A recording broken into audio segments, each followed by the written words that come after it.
Muchas gracias al profesor Guillermo Serrano por la invitación a este simposio de pensamiento colombiano. No, yo tengo acá. Sí.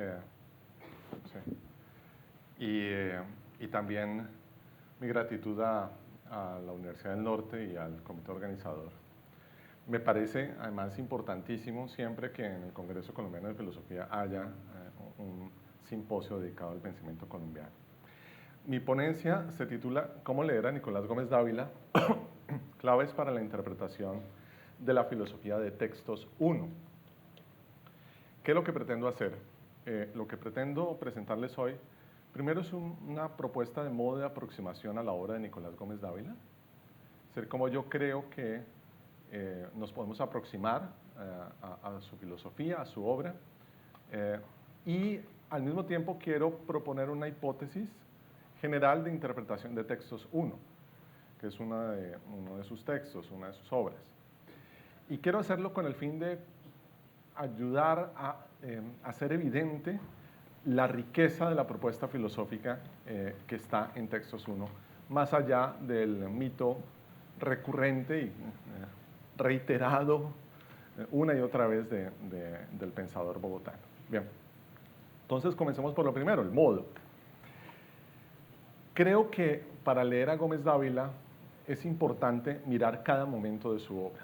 Me parece que es un principio hermenéutico importante que merece ser tenido en cuenta, sobre todo por la literatura que hasta ahora se ha publicado en torno a su obra. Y creo que es necesario no subordinarlo todo a un único propósito o a una sola idea. Yo soy completamente consciente de que hay unos temas que son hilos conductores, unas problemáticas que son verdaderos hilos conductores de la obra del filósofo colombiano. El tema del reaccionario auténtico, por supuesto. El tema del texto implícito, ese es otro. El tema de la crítica, de la modernidad, ese es otro. El tema de la lucidez, el tema del escepticismo, en fin, podríamos enumerar varios.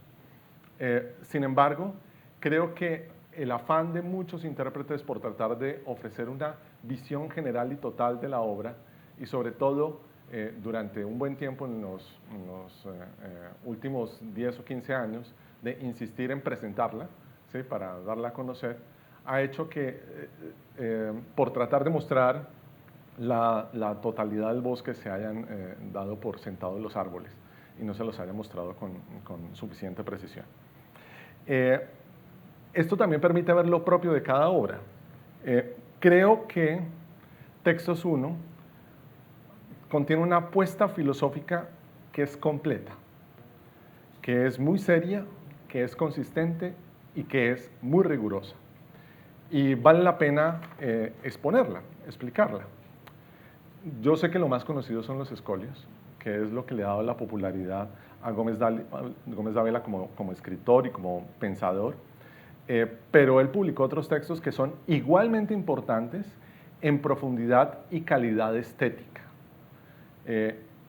Estoy de desacuerdo con aquellos que afirman que las primeras obras, fundamentalmente Notas, publicado en el año de 1954, cuando Gómez Dávila tenía aproximadamente 42 años, y Textos 1, de la que voy a hablar hoy, publicada en 1959, cuando tenía 47 años, son apenas obras tempranas, esbozos u obras de transición preparatorias para lo que sería, según dicen algunos, la obra cumbre, Los Escolios, que empezaría a publicar en el año de 1977 a la edad de 64 años, los dos primeros tomos en las ediciones del Instituto Colombiano de Cultura, y luego las siguientes ediciones, ¿no? Nuevos Escolios del 86 a los 73 años y sucesivos, la última en el 92 a los 79. Hay un ensayo importante, que es el ensayo de Iure sobre el problema, digamos, del derecho, que publica en el año de 1988 en la revista del Colegio Mayor de Nuestra Señora del Rosario, y un ensayo importantísimo también para la interpretación de Gómez Dávila, que se publica post-mortem, que es Reaccionario auténtico, en 1995. Todos esos textos me parecen que a mí que tienen igualdad de condiciones y sus características propias, y vale la pena subrayarlos. Entonces, tomo distancia un poco de la tesis de algunos autores, no sé, pienso fundamentalmente en Serrano Ruiz Calderón, ¿sí?, que en algún momento dice que Textos 1 es una etapa preparatoria, transitoria.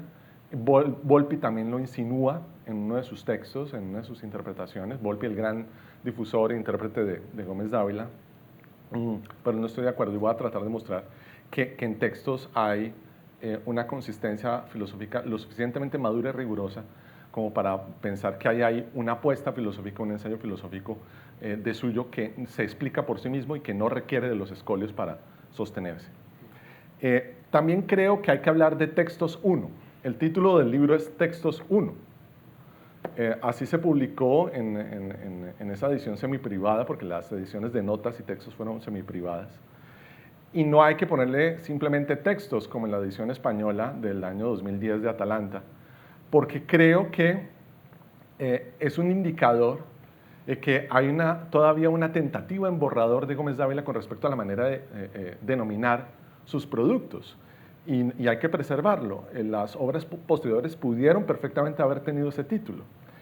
Y creo que se ha sobredimensionado el tema del estilo de escritura de los escolios, que en la literatura más generalizada se los confunde sencillamente como aforismos, aunque el mismo Gómez Dávila nos plantea reservas con respecto a esa expresión, y el tema del texto implícito. ¿Sí? También es otro de los temas que me parece que se ha sobredimensionado. Aparece en los intérpretes, es decir, aparece en los textos de Guillermo Hoyos, de Juan Fernando Mejía, aquí presente, de Amalia Quevedo, de Francia Elena Goenaga, de Serrano Ruiz Calderón, de Michel Rabier. Creo que la tesis, bueno, no sé si ustedes conozcan las tesis, ¿no? Francia Elena Goenaga sostiene que el texto implícito, al que hace la referencia al título de Escolios, es Dios.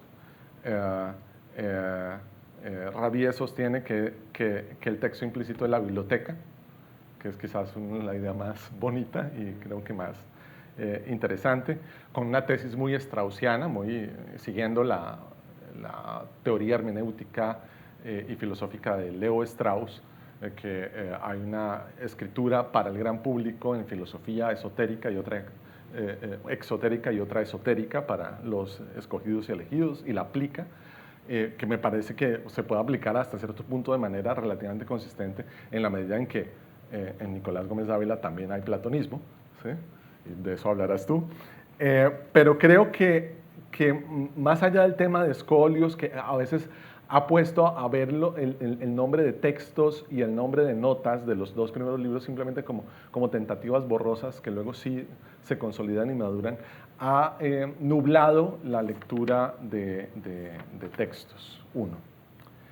En la época en que escribía Textos 1, ya Nicolás Gómez Dávila redactaba escolios. Es decir, no es que el primero hacía ensayos medianamente largos, Notas tiene los textos más largos, Textos 1 tiene unos ensayos más cortos y luego empieza a publicar los escolios. No es que cada vez vaya condensando su escritura. Ya para la época de Textos 1, Gómez Dávila redactaba escolios. Esas frases puntillosas, agudas y cargadas de significado. Y la prueba más contundente de ello, pues porque no se conserva prácticamente nada del archivo manuscrito de Gómez Dávila, es el número de octubre-noviembre de 1955 de la revista Mito, en la que, año 1, número 4, en la que se publican algunos fragmentos de Gómez Dávila bajo el título Notas. Ya se ha publicado Notas un año antes, en el 54, y el que comenta e introduce esos fragmentos de la revista Mito, que bajo el título Notas, es Hernando Telles. Hernando Telles dice, miren, hay que ponerle atención a este señor, porque este señor es realmente muy importante, significativo, es un verdadero escritor, es un verdadero pensador, es algo único en la lengua castellana. Es interesante que este conjunto de fragmentos se llamen notas, porque hay escolios que luego serán integrados al volumen publicado en los años 70, y también aparece dentro de ese conjunto uno de los ensayos que luego aparecería publicado en Textos 1. O sea que uno podría pensar que hay unos títulos sobrelapados. Es decir, Gómez Dávila no tiene problemas de llamar notas ¿sí? También a uno de los ensayos de Textos 1 y a un conjunto de escolios. Quien quizás mejor ha descrito, pienso yo, haciendo una revisión de la bibliografía sobre Gómez Dávila, el estilo de Gómez Dávila, creo que es el mismo Hernando Telles. Con una idea muy sencilla, pero muy clara. Y es que en Gómez Dávila encontramos que el estilo está claramente al servicio de la concisión, claridad, pulcritud, precisión, contundencia y fuerza argumentativa de la idea. Y que es en el estilo y en su manifestación, en una frase pulcra y pulida, donde se hace realidad el pensamiento filosófico. Y creo que eso es una constante en los distintos tipos de textos que escribió Gómez Dávila, sean escolios, sean notas, sean Textos 1, etc. Dice Hernando Telles, abro comillas, en la escritura literaria de Nicolás Gómez Dávila, el estilo se vuelve pura piel, fina corteza adherida biológicamente, íntimamente al hueso de la idea. Con su obra entramos al reino astringente y puro de las ideas, iluminadas en todos sus recintos por la presencia y gracia de la belleza. Una belleza esencial al propósito, otorgada con mano rigurosa. El asunto de la expresión en Gómez Dávila en relación con la formulación del pensamiento filosófico no es para nada secundario, para nada gratuito, es consubstancial a su manera de entender la filosofía y de eso se percata claramente Hernando Telles. Esta caracterización, ya lo he dicho, está presente en Textos 1. Textos 1 es un conjunto de 10 ensayos. Cada uno de esos ensayos es autosuficiente, es consistente en sí mismo y tiene su propio ritmo y naturaleza. Hay distintos tipos de ensayos. Hay ensayos en los que se despliega un ejercicio fenomenológico, hay otros en los que se expone la curva de un argumento, desde sus comienzos hasta su conclusión final, otros que contienen o culminan en construcciones abiertamente poéticas que revelan la vocación íntima de su pluma filosófica, pues tales giros poéticos están claramente, como diría Telles, al servicio de la consolidación y cristalización de una tesis filosófica. ¿Cuál es mi hipótesis de lectura de Textos 1? Esto es como la aproximación a la obra de Gómez Dávila y por qué voy a hacer énfasis en Textos 1. Voy a proponer una estructura de los ensayos, aquí en el tiempo con el que cuento. Voy a mostrar cómo esa estructura funciona en torno a 4 ejercicios que desarrolla Gómez Dávila de fenomenología. Creo que la palabra no es para nada forzada, me parece que es una descripción muy precisa de lo que hace Gómez Dávila. Creo que acierta Guillermo Hoyos en su artículo de Arbor, ¿sí? Donde, la revista Arbor, donde dice, mire, aquí Gómez Dávila está haciendo claramente fenomenología, es más, hasta la terminología es en algunos puntos abiertamente husserliana, y estoy de acuerdo con Hoyos, que ahí Gómez Dávila tenía presente a Heidegger, tenía presente al Husserl de 1907. Considero además que esa estructura y esos ejercicios fenomenológicos, que son fenomenologías de la conciencia, del fenómeno de la conciencia, se expresan en una serie de tesis antropológicas fundamentales.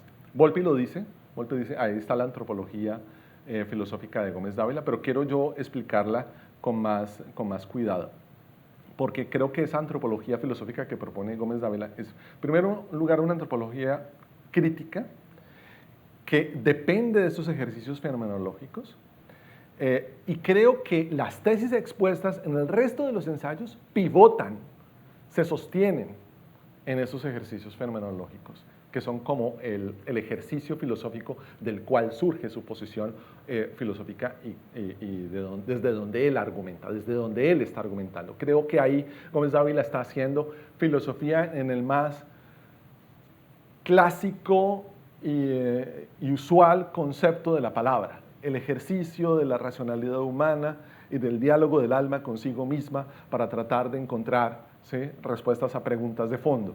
Y creo que lo está haciendo para nada sin afán dogmático, sin afán de postular principios axiomáticos incuestionables o irrecusables. No, está haciendo un ejercicio de pensamiento que se consolida en el estilo y lo logra, creo que lo logra. Y en ese sentido, sí, ahí tomo claramente distancia de Guillermo Hoyos cuando dice que repite, creo que sin mayor atisbo de crítica, la famosa tesis del amigo de Gómez Dávila, Francisco Pizano de Brigada, que el texto implícito de Gómez Dávila es el ensayo 6 de Textos 1, donde Gómez Dávila construye su crítica de la religión democrática que define el espíritu de la modernidad, que Guillermo Hoyos interpreta simplemente como una crítica de la democracia y que Gómez Dávila denomina su sentón reaccionario. También Serrano Ruiz Calderón, en otro texto, repite algo que dijo Diego Pizarro, un amigo de Gómez Dávila en el congreso que tuvimos en la Universidad de La Sabana ya fue en el 2013, el 2013, cuando se cumplieron los 100 años del nacimiento, del natalicio, que dijo que Gómez Dávila, le había escuchado decir a Gómez Dávila que su texto implícito era ese. Que bien podía perfectamente ser cierto, pero también bien podía ser un chiste. Lo cierto es que yo creo que hay razones simplemente argumentativas y estructurales en textos para mostrar que eso no es tan así, y lo voy a mostrar. Ese es el propósito. Entonces lo vamos a hacer mostrando cuál es la estructura de los ensayos que componen Textos 1. Este es el mapa general, aquí no se ven los detalles. Lo que he tratado de identificar son como las tesis principales y momentos principales de los distintos ensayos. Como ustedes ven a primera vista, el sistema de organización de las tesis no corresponde con el orden de presentación de las mismas en Textos 1, pero al ponerlo al descubierto uno se da cuenta de que en efecto sí existe un sentido, una intencionalidad y una escritura, digamos, ordenada y metódica en términos filosóficos. Creo que uno de los corazones de Textos 1 es el ensayo 3. Decía, son 10 ensayos. En el ensayo 3, Gómez Dávila está haciendo su primera historia de la conciencia. Él tiene 4 ejercicios fenomenológicos, fenomenologías de la conciencia importantes. El del ensayo 3 es el primero que intenta, donde lo que quiere formular es una tesis que para él es fundamental. La conciencia, en últimas, acepta o rechaza. ¿Sí? Esa es para Gómez Dávila la estructura permanente de la conciencia individual, la aceptación o el rechazo. ¿La aceptación o el rechazo de qué? En últimas, de la existencia misma y de la vida misma, ¿no? Que es como sobre lo cual se estructura buena parte de su pensamiento en Textos 1. Esto corresponde con lo que él pone al descubierto en ese ejercicio, que es la tesis antropológica fundamental. Él la llama una tesis que no tiene explicación en sí misma, que no es posible comprender en sí misma, sino que tiene la crudeza de un hecho último del cual tenemos que partir. Y por eso yo la presento aquí como un factum antropológico último. La idea de que la condición del hombre es el fracaso. Otra expresión de Gómez Dávila es, la condición humana es la impotencia. ¿Sí? Y de ahí Gómez Dávila propone una muy breve pero muy lúcida filosofía del tiempo. Entonces, esta es la primera tesis, la estructura permanente de la conciencia individual es la aceptación o el rechazo, el primer ejercicio fenomenológico. En ese ejercicio fenomenológico se postulan estas tesis del factum antropológico último. El hombre, para Gómez Dávila, es el conjunto global, integral, entero de la condición humana. Está tomando distancia de todo tipo de dualismo antropológico, de la distinción alma-cuerpo, de la distinción sujeto y objeto, a la que ataca sistemáticamente. La conciencia, dice Gómez Dávila, y aquí viene el tema de la conciencia, es la condición humana misma en su plenitud de miseria. Y luego lo voy a mostrar en otro ejercicio de fenomenología de la conciencia, al mostrar que la conciencia surge precisamente en el momento en el que en la plenitud, en la satisfacción, nos hallamos insatisfechos. En el momento en el que logramos culminar alguna tarea o logramos la perfección en alguna empresa, nos damos cuenta de que no lo es. Y es esa insatisfacción, esa constante experiencia vívida y constatación fáctica del fracaso, la que constituye la conciencia y la que define la condición humana. La conciencia es insatisfacción en la plenitud.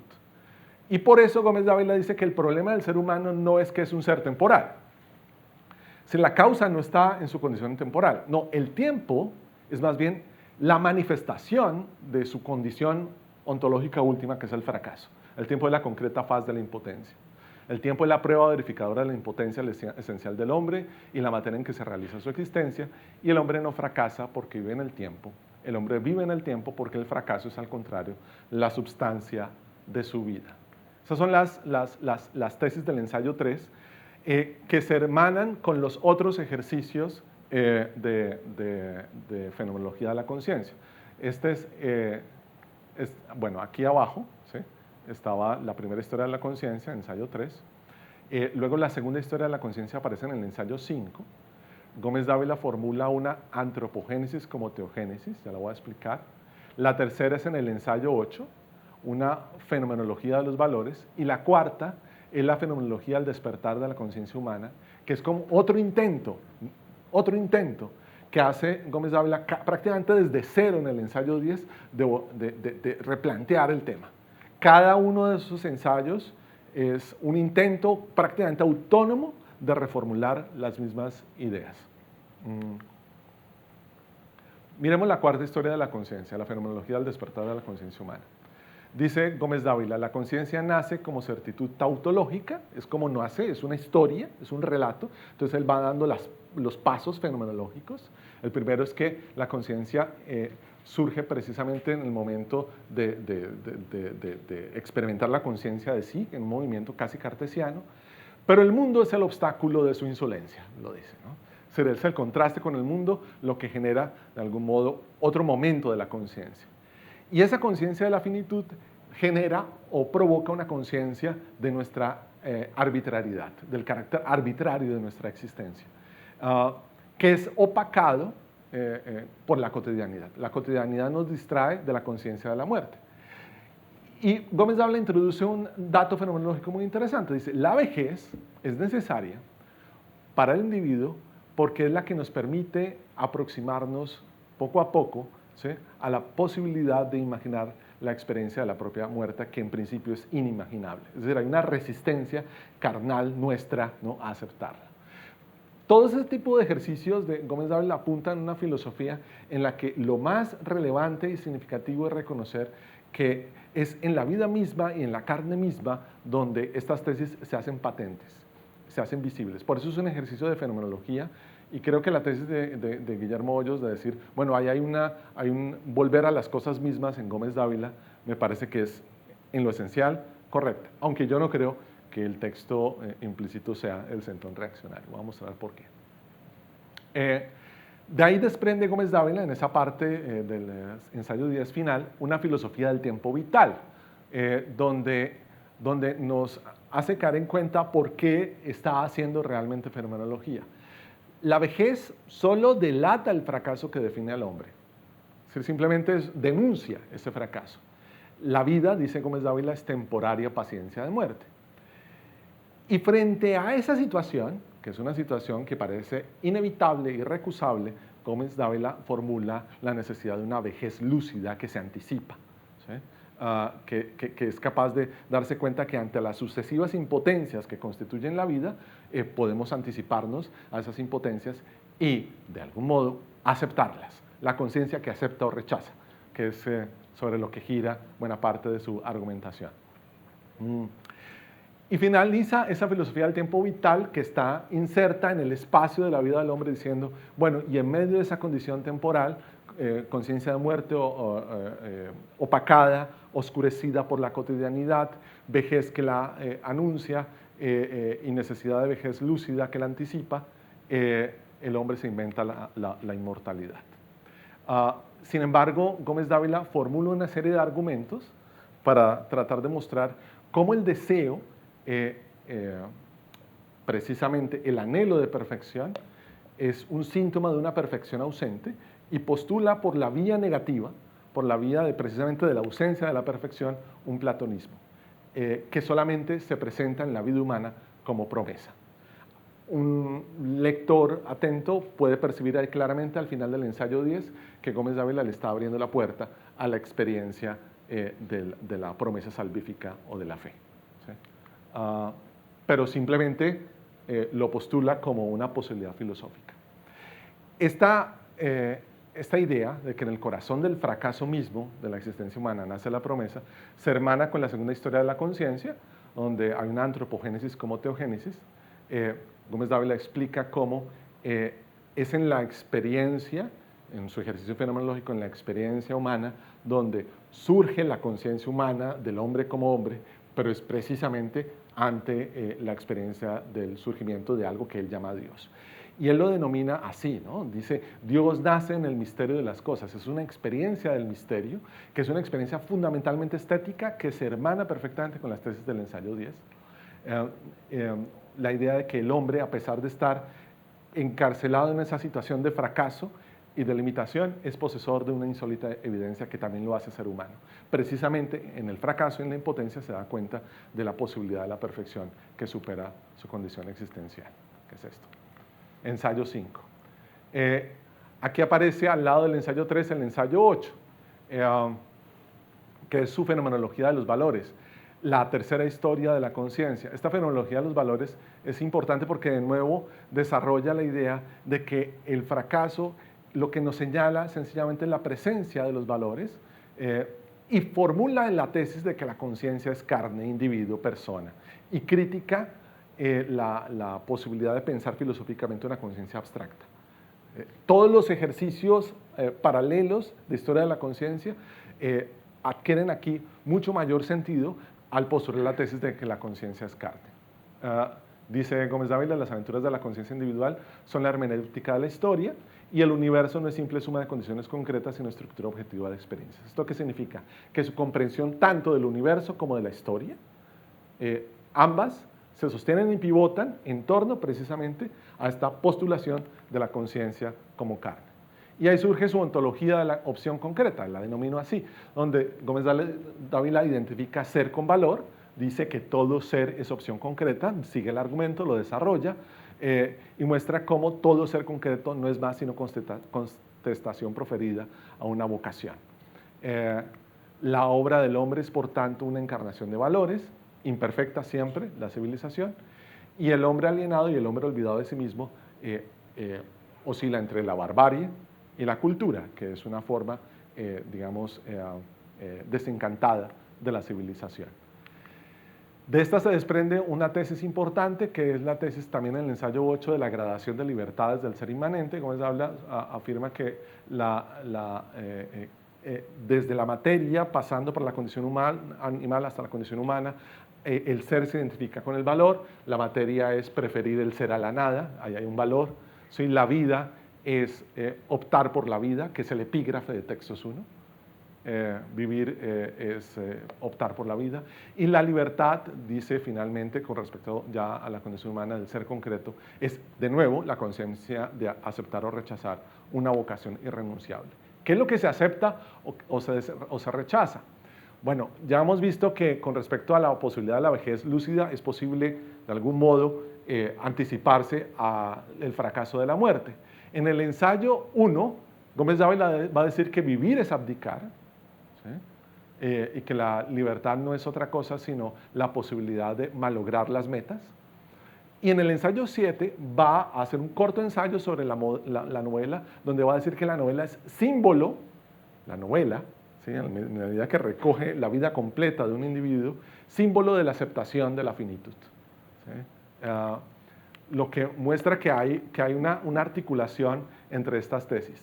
La filosofía de la historia que él desarrolla en el ensayo 9, que le permite luego formular la tesis que la Iglesia o la cristiandad, podríamos decir también, es un esquema de la historia, ¿sí? Es un esquema de la historia. Él dice la Iglesia, ¿no?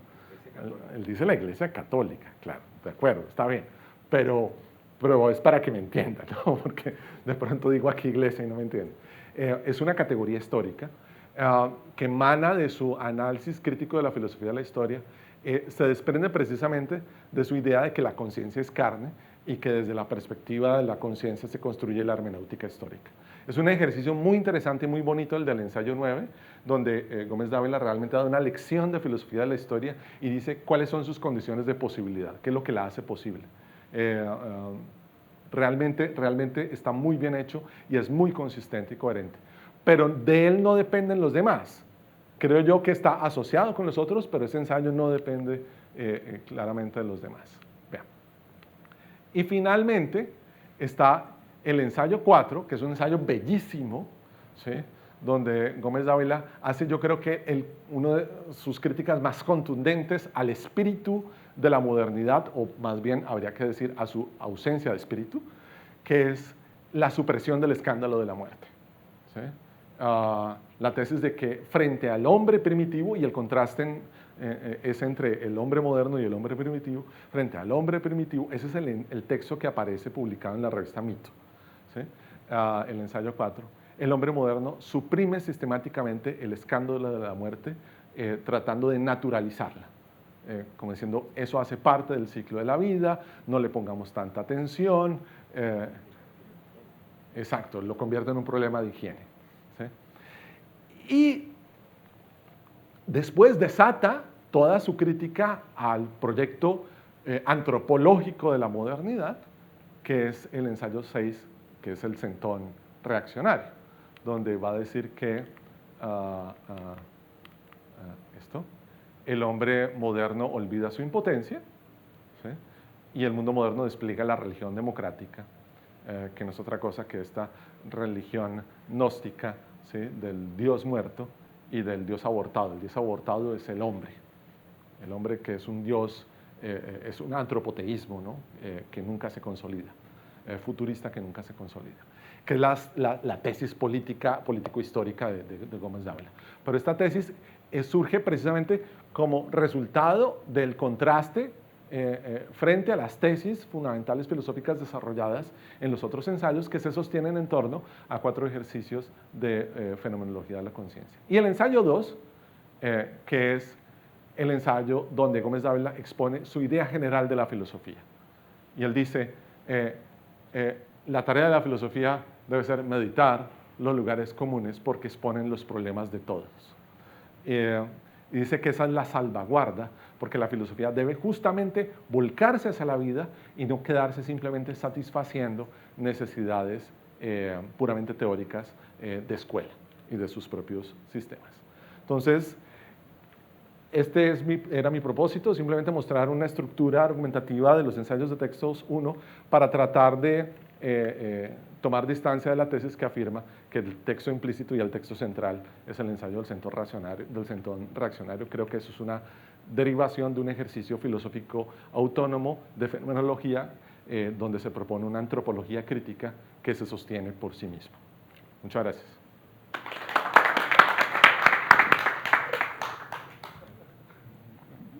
Corrí. Muy bien. Bueno, yo quiero discutir una hipótesis de pronto porque me parece muy acertado ver los ejercicios de fenomenología y la coherencia interna de textos 1. Creo que estoy de acuerdo con el poner entre comillas la cuestión del texto implícito. Sin embargo, no me parece, o sea, no sé si es una cuestión gráfica. El hecho, o sea, como tú estabas en plan de cuestionar el asunto del texto implícito, tal vez la potencia filosófica del ensayo 6 te queda un poco soslayada. Entonces yo te propongo una cosa que yo pienso, a ver si lo quieres meter en tu idea, para darle, o sea, digamos, para colaborar en la refutación de la identificación del texto implícito, de la idea tradicional entre los intérpretes del texto implícito, y volver el ensayo 6, de todas maneras, un ejercicio filosófico. Porque yo creo que lo que hay en el centón reaccionario es también una disputa epistemológica. O sea, si hemos tenido una fenomenología, si hemos tenido una antropología, si hemos tenido la materialización poética, si hemos hecho la lectura de lo que ocurre con la novela, me parece muy, muy lúcida. Yo creo que lo que hay es una discusión sobre cómo se interpretan los hechos sociales en el texto 6. El texto 6 es una discusión epistemológica sobre sobre una hipótesis muy, muy radical, y es dar razón de los eventos históricos es algo que hay que hacer a partir de la relación que se tiene social y antropológicamente con el hecho religioso. La relación con el hecho religioso explica históricamente por qué tienen lugar, cómo tienen lugar las transformaciones en la historia, o las transformaciones sociales en la historia, o las transformaciones políticas. Hay una batalla de la epistemología reaccionaria, digámoslo así, contra la epistemología de las ciencias sociales, especialmente la explicación de corte marxista de la historia. Sí, muy bien, gracias. Perdón. Digo, pega con tu hipótesis. Sí, claro, perfectamente. Yo no estoy diciendo, cabe la aclaración, que en el ensayo 6 no hay un ejercicio filosófico. Claro que lo hay, por supuesto. Es de otra naturaleza. Ahí hay, evidentemente, filosofía política. ¿Sí? La mejor expresión del término. También hay, por supuesto, una apuesta epistemológica, estoy de acuerdo, crítica, con respecto a la forma de ver la historia. Pero si uno contrasta lo que ocurre en el ensayo 6 con las tesis de las condiciones de posibilidad de toda filosofía de la historia que expone en otro de los ensayos, uno se da claramente cuenta que uno podría construir un argumento escéptico desde el mismo Nicolás Gómez Dávila para mostrar que esa lectura que él hace en el Centón Reaccionario, tal y como él mismo lo dice al comienzo del Centón Reaccionario, en el ensayo 6, es simplemente un ejercicio.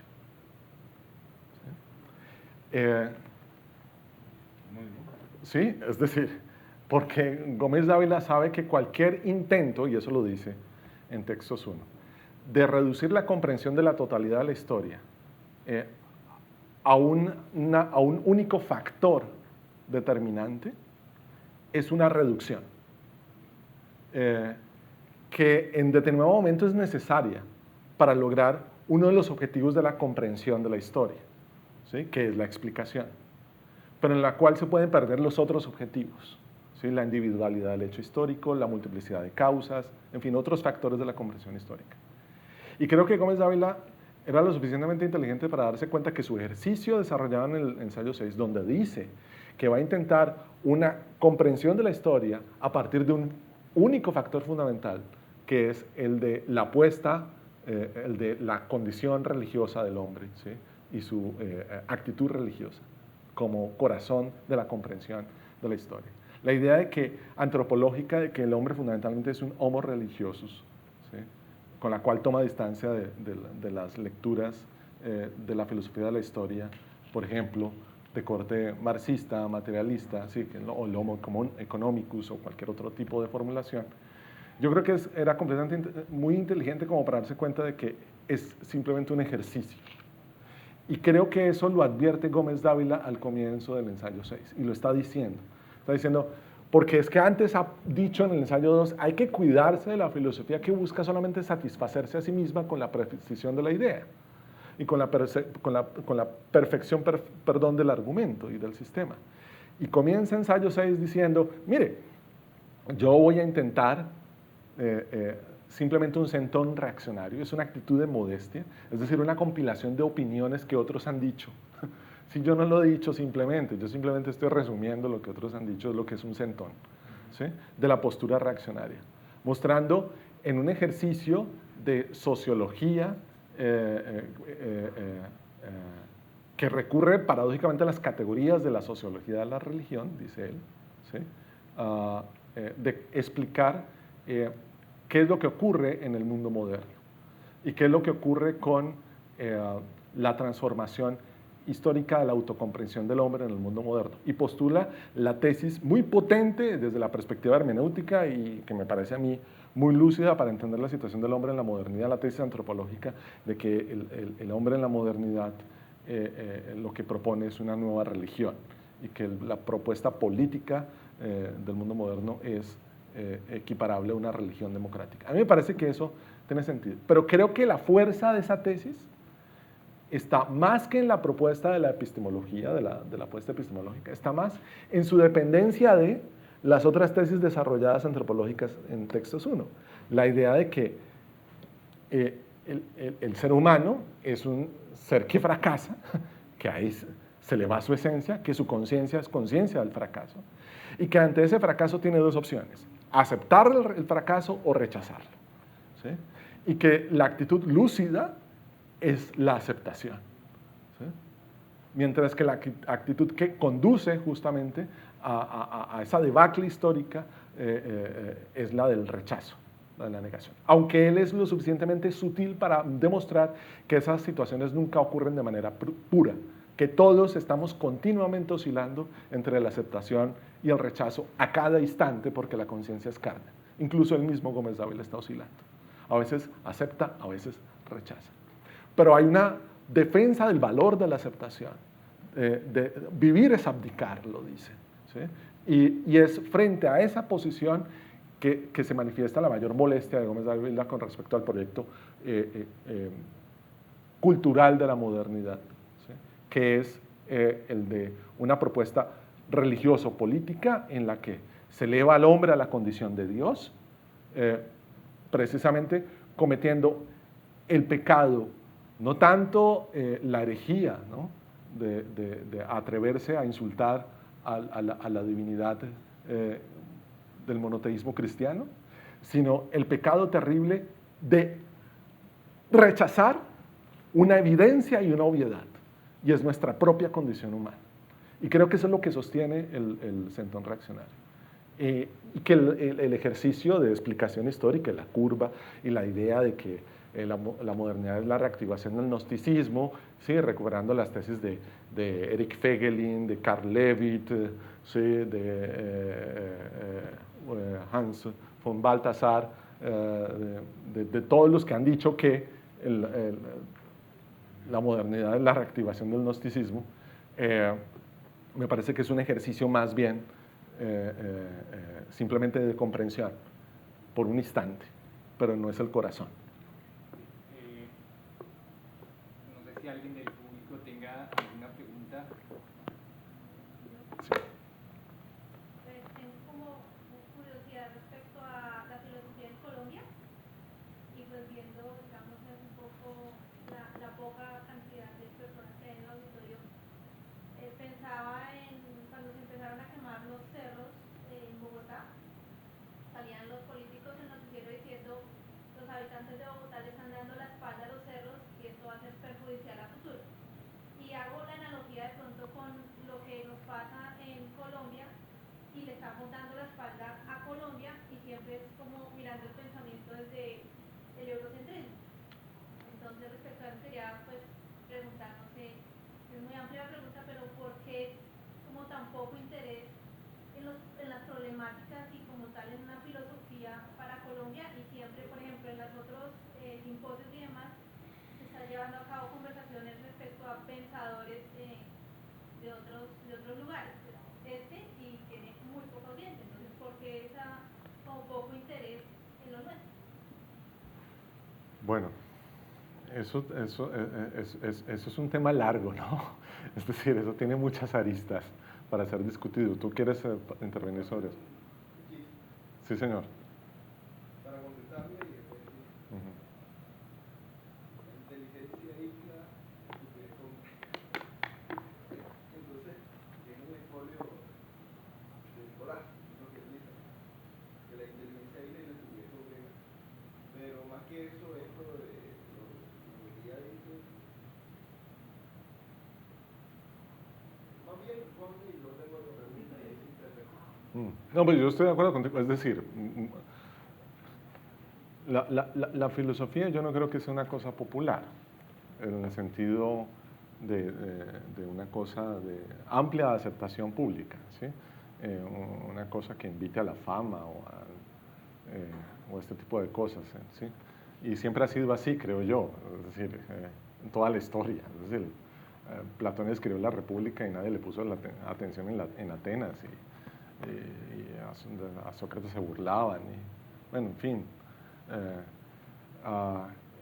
Y eso en un tiempo en el que los filósofos eventualmente pudieron tener un grado de influencia y de significativo. Yo creo que eso es una constante, es decir, hace parte misma del ejercicio filosófico aquí en todas partes. Y el tema de la filosofía en Colombia, es decir, lo de en Colombia tiene que ver, yo creo en principio, con un lugar, por supuesto, concreto de producción, que ofrece unas circunstancias históricas que lo hacen posible, pero creo que lo que hace la filosofía es que sea filosofía, ¿sí? Independientemente de dónde se produzca. Y eso es lo que más nos atrae y lo que más nos convoca. No importa si el pensador nació aquí o allá. Creo que eso en principio no me parece tan importante. A mí me parece que la patria de un filósofo es su lengua. Y creo que lo que habría que destacar de Gómez Dávila es que es un pensador filosófico en español. ¿Sí? Y entonces, ¿cómo logra con la potencia de la lengua española decir unas cosas que quisiéramos nosotros poder decir y que solo él las logra decir con tan alto grado de precisión? Y creo que ese es uno de sus más importantes valores y aportes. ¿Sí? Señor.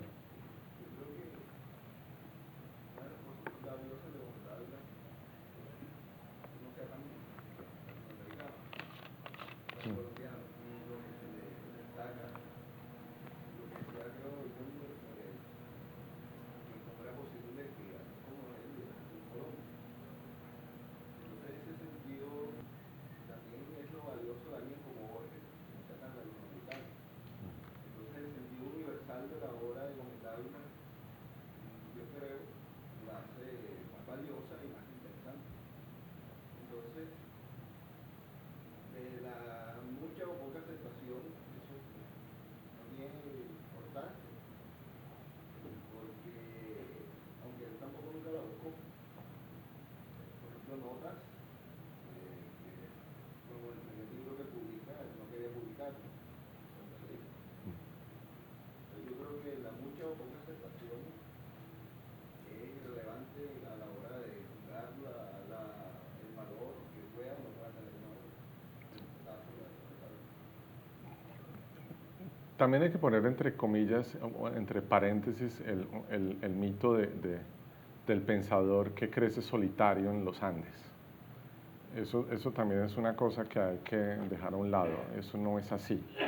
Es decir, creo que había un ambiente intelectual en Colombia en el momento en que Gómez Dávila publica esto, lo suficientemente rico e interesante como para dar cuenta de cómo fue posible que su obra haya surgido, porque independientemente de sus reservas y de su escepticismo con respecto a la posibilidad de comprensión pública y de su modestia, de su humildad, de todas maneras, Gómez Dávila tuvo muchos interlocutores y fue en su momento claramente identificado y reconocido por intelectuales en distintos momentos de la historia de Colombia que han dado fe de la calidad de su pensamiento. Entonces, si hubo un autor y ha habido lectores, ¿sí? No es una cosa nunca masificada, ¿sí? De eso no se trata, es una prueba suficiente para mostrar que no es ningún tipo de fenómeno extraño sui generis, no es un hongo que crece solo, ¿sí? En una especie de terreno desolado, un poquito desmontar el mito del solitario de los Andes. No, creo que había un clima intelectual que lo facilitaba, lo permitía. Y no estoy hablando solamente del círculo de amigos y de conocidos de Gómez Dávila, creo que había gente y ha habido gente lo suficientemente inteligente en Colombia para darse cuenta del valor de la obra de Gómez Dávila. Y por eso pues arranco citando a Hernando Telles. ¿Sí? Hernando Telles tampoco es famoso, ¿sí? En el sentido así de un sujeto, pero sí es aquí, en nuestro contexto íntimo y cercano, ¿sí? Un personaje clave, ¿sí? Supremamente importante, del cual ya habló el profesor Serrano.